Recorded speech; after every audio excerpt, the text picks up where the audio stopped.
All right. So 3.2. All right, we've been talking about exponents, exponential functions, right? Powers. All right, so look at this list here. I have the powers of 2. And what do we mean when we say power of 2? When you have a base to the power of some exponent, right? So this is the base, this is the exponent. The whole thing together is called a power. So that's a power of 2, okay? And here I have the powers of 2. And look, 2 to the 1 is 2, 2 to the 2, 4, 2 to the 3, 8, right? But look at what happened. In going, so I'm increasing my exponents by 1, but in going from 2 to 3, right, for the exponent, the power jumped from 4 to 8. I skipped all the numbers in between, right? So what if though, what if I wanted an exponent so that I get a 6, right? What exponent for 2 would give me a 6, right? That's the question that we answer with a logarithm, right? So a logarithm tells you the exponent of 2 you need in order to get the value that you want, okay? So in other words, you see that question that I've circled here? This question, 2 to the what is 6? Another way I can write that is log base 2 of 6 is what? So if I was walking down the street and I saw a billboard and all it said on the billboard was this, all right, I think to myself, oh, somebody's looking for an exponent of 2 in order to get 6. So that's all a logarithm is.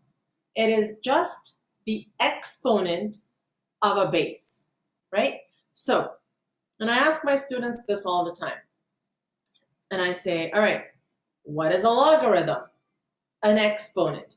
That's all it is. A logarithm is just an exponent. And the sooner those two are connected or associated in our minds, the sooner logarithms just become a non-mystical thing. Okay? All right. So here, when I have this written this way, log base 2 of 6, right? So how did I start? 2 to the power of x, I said, was equal to 6. And then I wrote that as log base 2 of 6 equals what? So let's take a look here. This 2, that's a base, and that's the same base over there, right? This 6 is the power, right? It's the value, okay? That's the power. And so what is the answer to the logarithm then? This is just the exponent. All right? Okay. So then, right, we can always, if you have a logarithmic form of something, write it as an exponential form. So now, let's talk more about this exponent business, okay? Take a look at what I have here. Log base b of 1. Let's just look at that. What is this b here? It's the base. And what is the 1? It's the power. Now the answer to this should be an exponent. So what that question is asking me is this. If I have a base b, what should I have as an exponent to get 1? Or basically, b to the what gives you 1? What do you guys think? 0, right? And that's why log b of 1 is 0. Okay? And so now look at this. What if I have this? Log base b of b. Now the question is, if this is my base, what should the exponent be in order for me to get the same base back? Right? So 1, right? That's why log base b of b is 1. And now take a look at this. If I have log base b, b to the x. Okay, my base is b. So now the question is, what should I have as an exponent? So my result is b to the x. So what should the exponent be to get b to the x? Well, just x, right? So in essence, what happens? Log base b, b to the x, it's like these just kind of go away and the answer is just x. All right? This one here, look at that pattern. I always just ask my students to take that one on faith, right? We don't need to read too much into it. So that's for any base. Now, a logarithm can have any base, just like you can have any base raised to an exponent, okay? But there is one specific base that is most common to logarithms, and that is a base of 10. So base of 10 is called the common base. In fact, it's so common that you never have to write it. So for example, if I have log base 10 of 3, I could just write it as log of 3. All right? But when I have log of 3, I know that there is a hidden base of 10 there. So now, look at this. Somebody's asking me what log of 1 is. Well, if I remind myself that there is a base of 10 here, right? And so now I say, oh, 10 to the what equals 1, 0. Okay? Here I have a base of 10. 10 to the what equals 10, 1. 10 to the what equals 10 to the x? Well, x. Okay? And then again, here I have 10 log 10x. It's like those go away and I just have x left. So now, here's how I do these. Right? Okay, so somebody yell out the answer to this question. What is a logarithm? Exponent. An exponent. All right? So if I want the answer to a logarithm, I just want an exponent. Every exponent has a base. What's the base here? 2. So 2 to the what equals 16, 4. That's it. All right? Here, log blah, blah, blah equals. I'm looking for an exponent. Every exponent needs a base. What's the base? 5. So what I want is 5 to the power of what? Is 1 over 125. Okay, so here, I'm going from a whole number to a fraction, right? What in exponents makes you go from a whole number to a fraction? Max? A negative exponent. A negative exponent. So here's how me, Miss Malikian, here's how I do this. I say, okay, forgetting the fraction business, 5 to the what is 125? 3. But because it's a fraction whole number situation, I put a negative out front. Okay? All right. Next. Oh my God, I have a square root. Well, okay. Let me just rewrite this. This is log base 3. And how do I write a square root? Remember, this is all about exponents. So write the root as an exponent. 3 to the 1/2. So now, what exponent of 3 gives me 3 to the 1/2? Just a half. In essence, yeah, all this kind of goes away, right? But in theory, it's just that this needs an exponent of 1/2 to look like 3 to the 1/2. Okay? Here, What exponent of 8 gives you 512? 3. Okay. Next. Okay, here. 22 to the power of log 22. All that neutralizes one another, and you just have 15.5. Next, I have a base of 10, right? Over there, because there is no base, so it's a base of 10. So now what exponent of 10 gives me 10,000? That's the number of zeros, 4. What about G? What do you guys think? Just yell it out. 12. 12. Okay, here, log of 14, that's not something that you can simplify by hand, so you have to plug it into your calculator, right? Does everybody know where the log button is? It's control and this one, 10 to the power of, right? So log of 14, sorry. You have to put it here. Okay, so it's 1.1461. Okay, convention with logarithms is we go to 4 decimal places, but then the AP calculus requirements is always 3 decimal places, so anywhere between 3 and 4 is good enough for me, okay? And here, if the base is 10, can you have an exponent of 10 give you a negative number? No, so this is no solution, okay?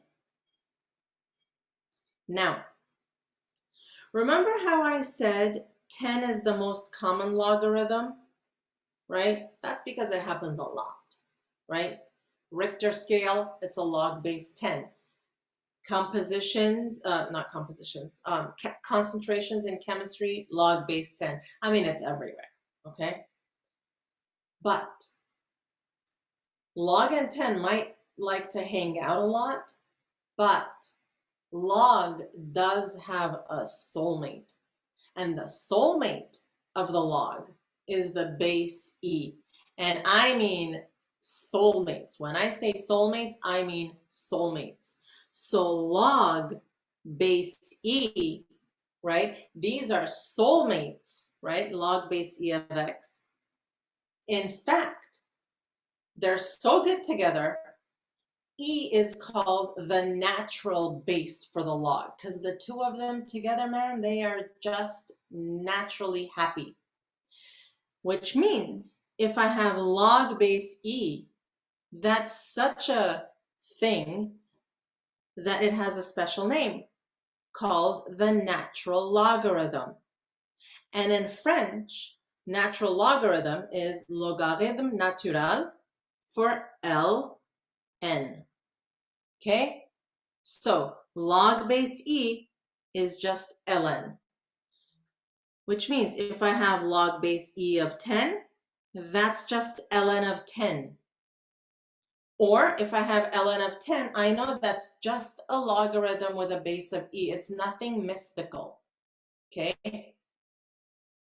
So when I have something like this then, right, ln of 1, well, what's ln? It's just log base E of 1. So someone's asking me, what exponent of E gives you a 1? And that's just 0. Okay? This one here, ln of E. Well, ln of E is just log base E of E. And so what should be the exponent of E to get you an E? Just 1. Okay? That's why ln of E is 1. Here, ln of E, ln of e to the x, that's just log base E. So what should be the base of E to make it look like e to the x? I'm sorry, what should be the exponent of E to make it look like e to the x? Just x. Okay? All right. And with that newfound knowledge, let's do this. ln of e to the 4.5, these just go away, right? It's just 4.5. ln of -2, you can't have ln of a negative number. No exponent gives you a negative power. All right. E to the ln of 4, just 4. And then ln of 7, we just plug into the calculator,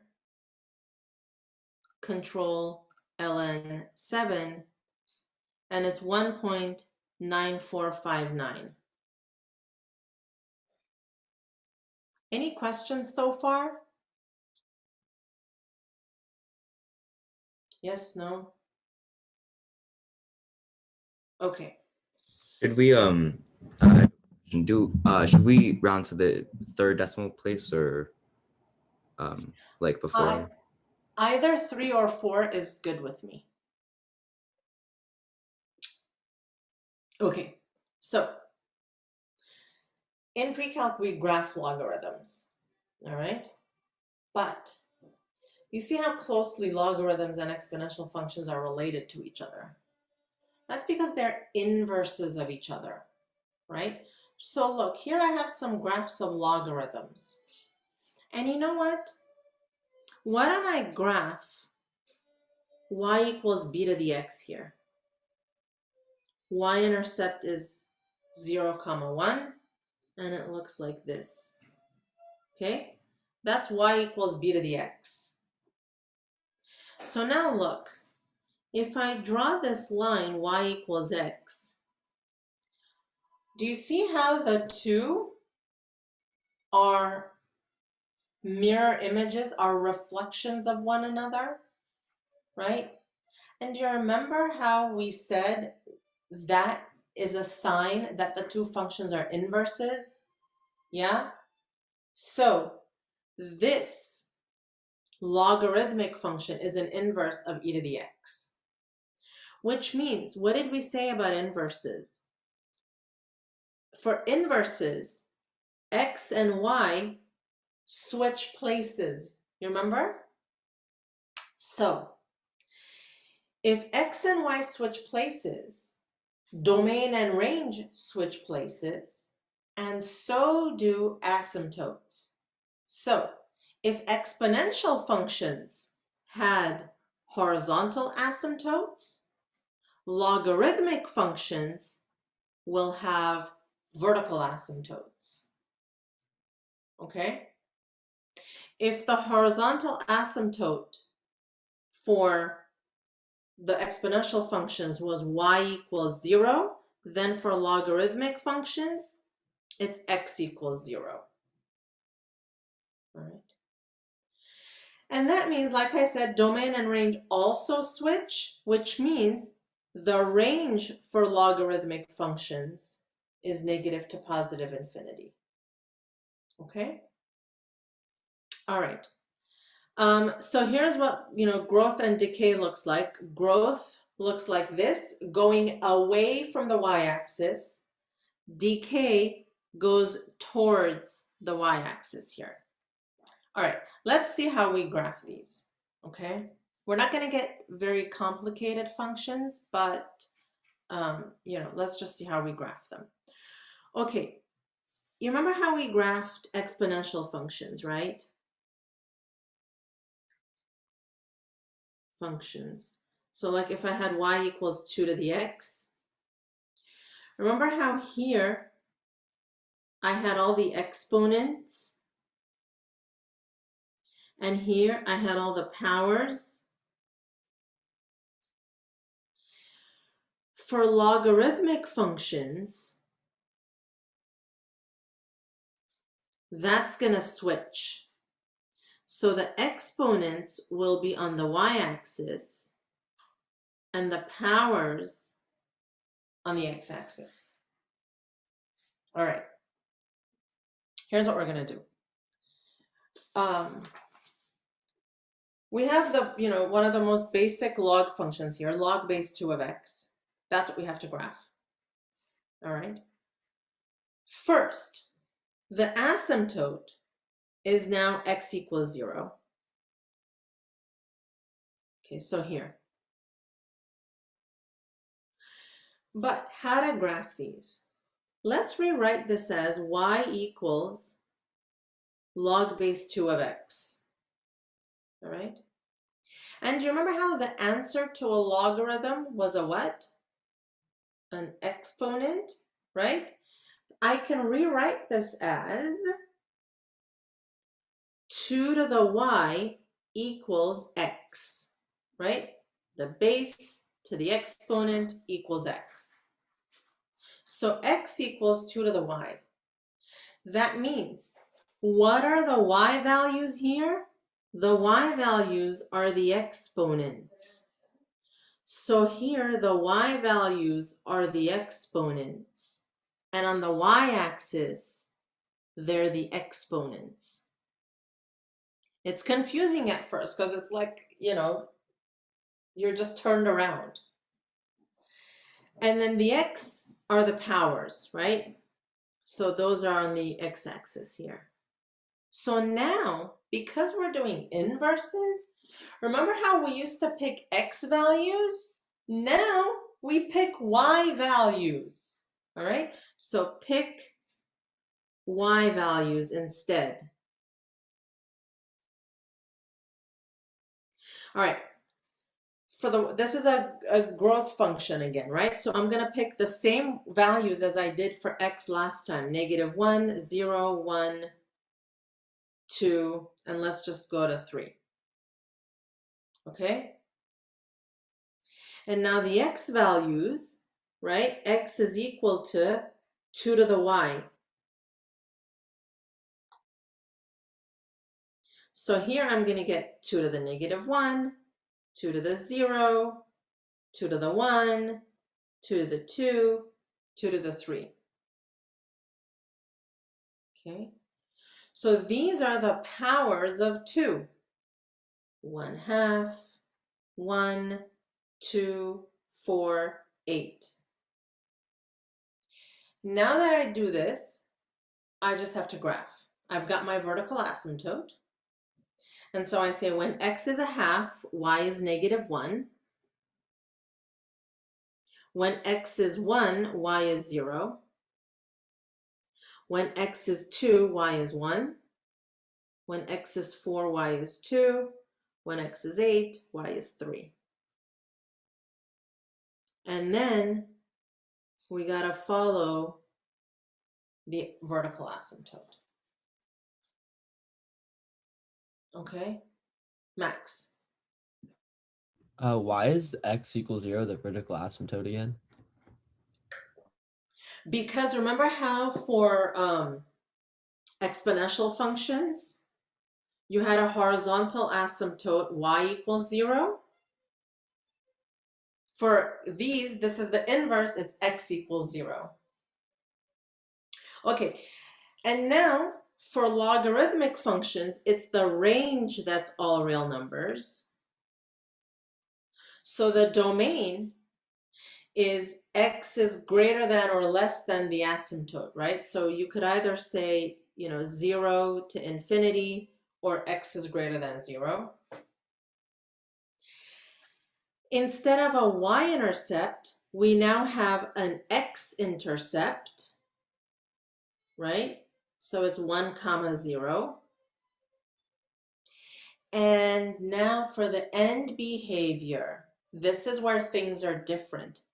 I can't have limit as x approaches -infinity because it doesn't exist at -infinity. The furthest it goes is to 0. So it'll be limit as x approaches 0 from the positive side. And as x approaches 0, where is the y value of your graph going? All the way down to -infinity. And as x approaches positive infinity, it's positive infinity. Okay? And then where is it continuous? From 0 to infinity. All right, let's do one more. Asymptote again is x equals 0.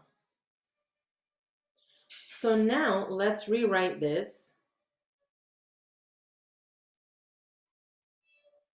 Okay. Remember, y is your exponent. What is it the exponent of? Your base. So base is 1/3. Y is the exponent. That leaves x. Okay. So now we got to do powers of 1/3. Because this is decay for the exponents, I start with -2. Okay. So now I have 1/3 to the -2. Remember, negative makes it a reciprocal, so 9. Then 3, 1, 1/3, 1/9. Okay. So asymptote is here. And now let's graph. When x is 9, y is -1/2. So this one's kind of reversed. We start from the left and move over. When x is 9, y is -2. Sorry. 3, y is -1. 1, 0. 1/3, 1. 1/9, 2. Okay, look. You see how close these numbers are? Is that really at 1/9? No. But am I using these calculators? Like, am I sending anybody to the moon with this? No. You don't have to be NASA precise. You know, this is good enough. And then the logarithm will look like this. Okay?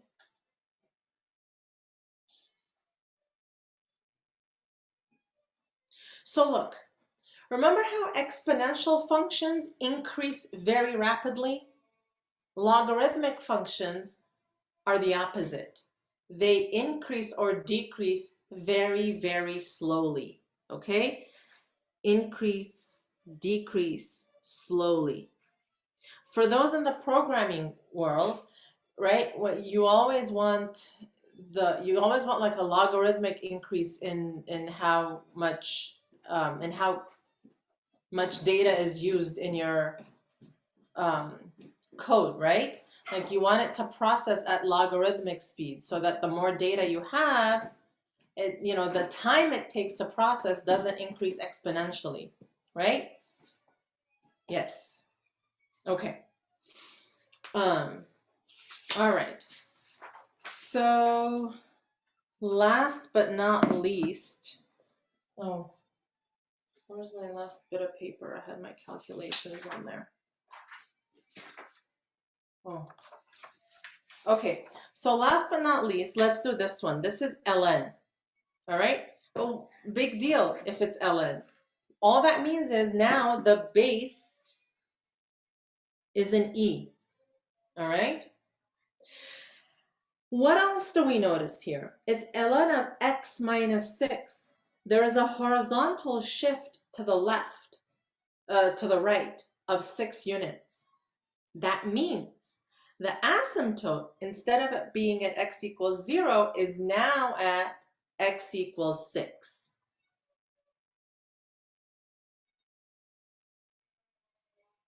Okay?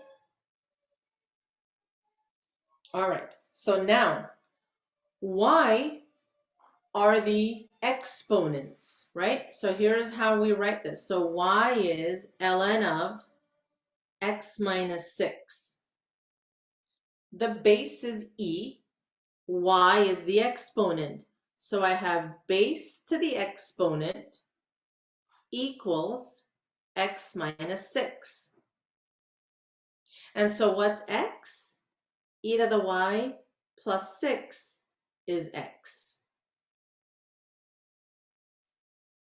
Okay? So these are my exponents, right? I don't want my numbers to get too big. I'm going to start from -2, -1, 0, 1, 2. 4 numbers is okay. I'm just doing 5 just for fun. But 3 to 4 numbers are good enough to graph. So here, x is, like here, it's e to the negative 2 plus 6.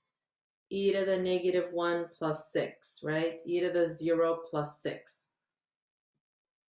Okay? Are we going to use our calculators? Heck yes, because I don't know how much e to the negative 2 is, right? So e to the negative 2 plus 6 is 6.1, 6.4, and then I have 7, 8.7, 13.4. Okay? All right, so when x is 6.1, y is negative 2. When x is 6.4, y is negative 1.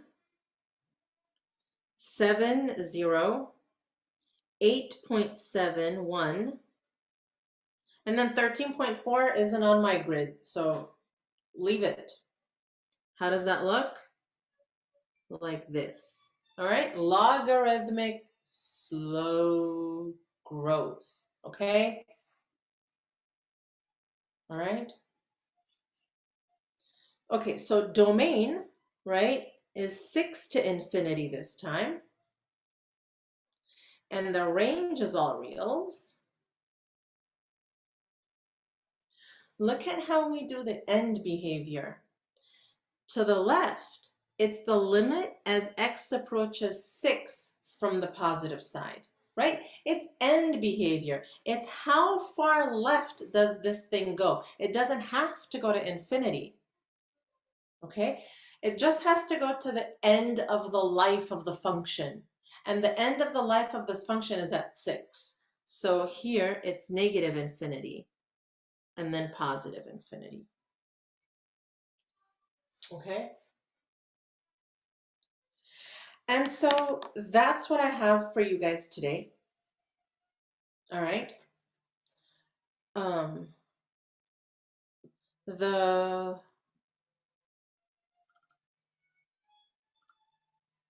The homework for this